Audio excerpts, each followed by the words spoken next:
maka pada akhirnya mereka akan kehilangan pundi-pundi pendapatan, terutama memang yang oknum-oknum habaib yang hanya mengandalkan nasabnya, mengandalkan doktrin-doktrinnya untuk bagaimana supaya mendapat penghargaan dari umat.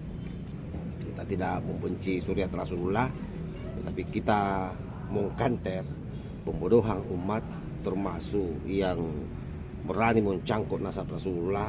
Jadi agenda kita sesungguhnya ini berjuang untuk Rasulullah, memurnikan nasab beliau.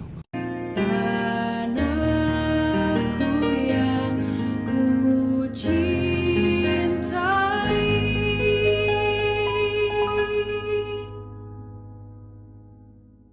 Engkau ku hargai.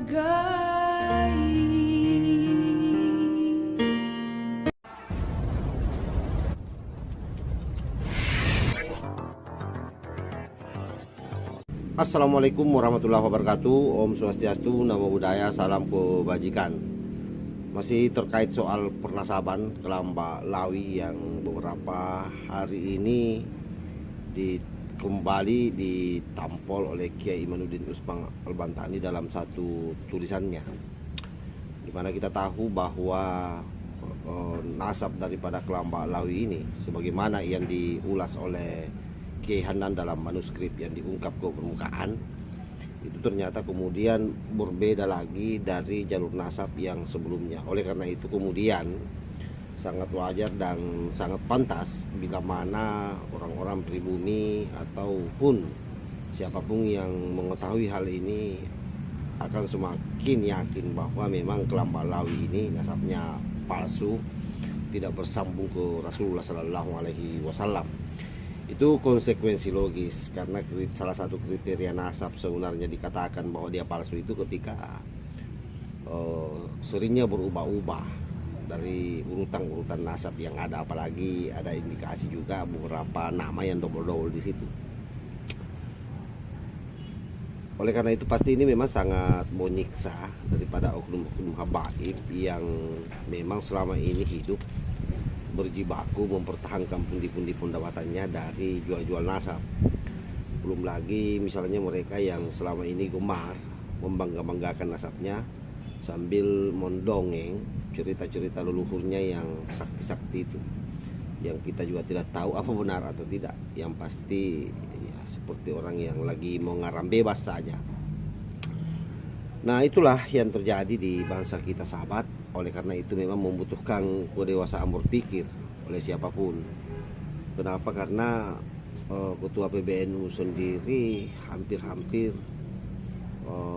boleh dikata tidak juga bahwa pro Kelamba Lawi, tetapi jelas pernyataannya itu mendorong kita semua untuk menerima saja apa yang sudah terlanjur diyakini oleh banyak orang yang sudah lama ini, bahwa nasab mereka tersambung ke Rasulullah Sallallahu Alaihi Wasallam. Jadi kita diajarkan untuk manut saja.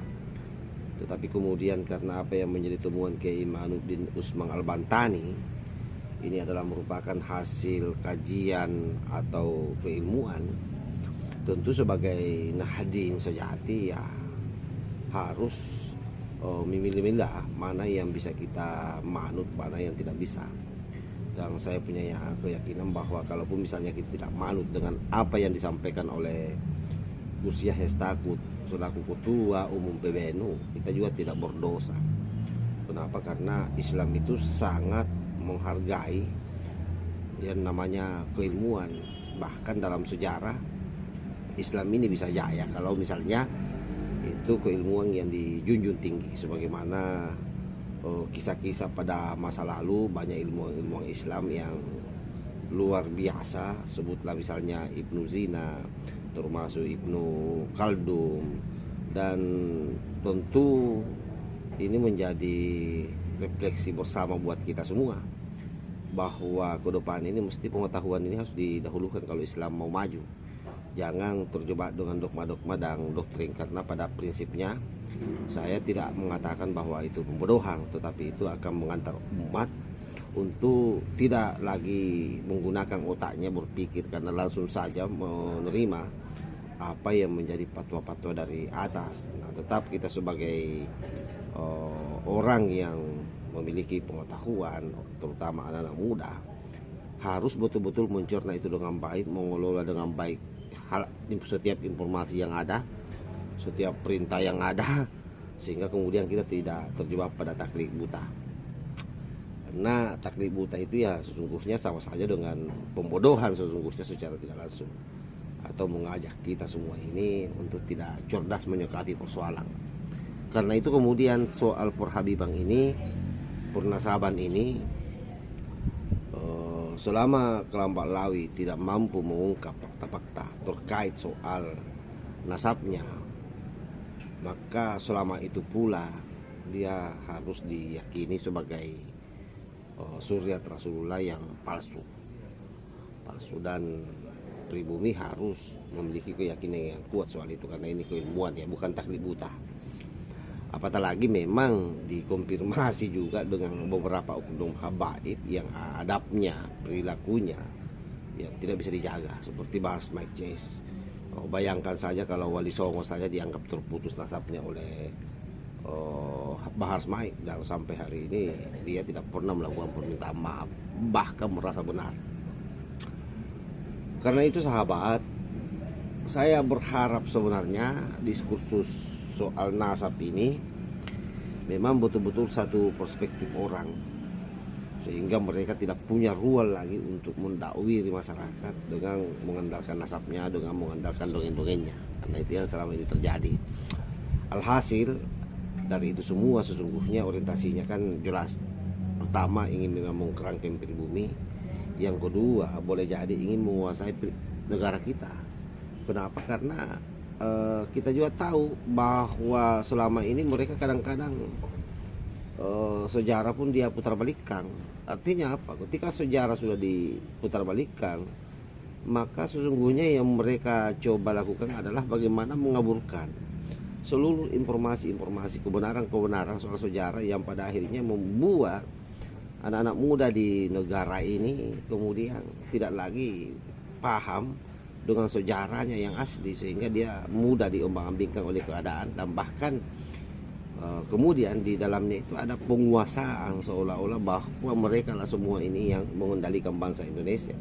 Terutama kalau kita lihat bagaimana penjujalan doktrin sejarah-sejarah yang dibelokkan oleh mereka, yang saya kira perlu saya sebutkan satu persatu. Saya kira itu yang saya sampaikan kepada sahabat-sahabat semua.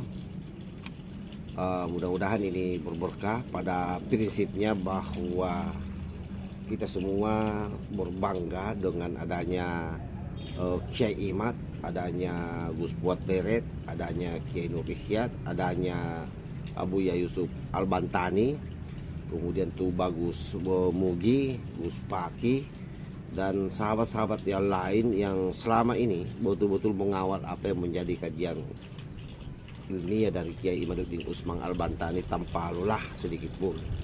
Sekalipun mereka dianggap sebagai baser, mereka dianggap sebagai antek-antek yang ingin memecah belah umat, tetapi pada prinsipnya itu hanya bualan mereka yang berupaya sebenarnya untuk menghentikan supaya kita semua ini tidak membahas lagi soal nasabnya.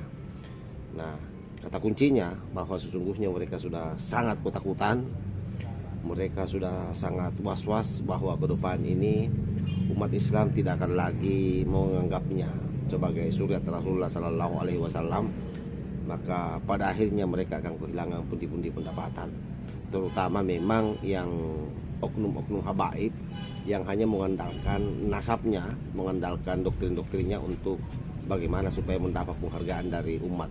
Saya kira itu yang saya sampaikan. Sekali lagi mohon maaf sebelumnya. Kita tidak membenci suriat Rasulullah, tetapi kita mengkanter pembodohan umat, termasuk yang berani mencangkut nasab Rasulullah.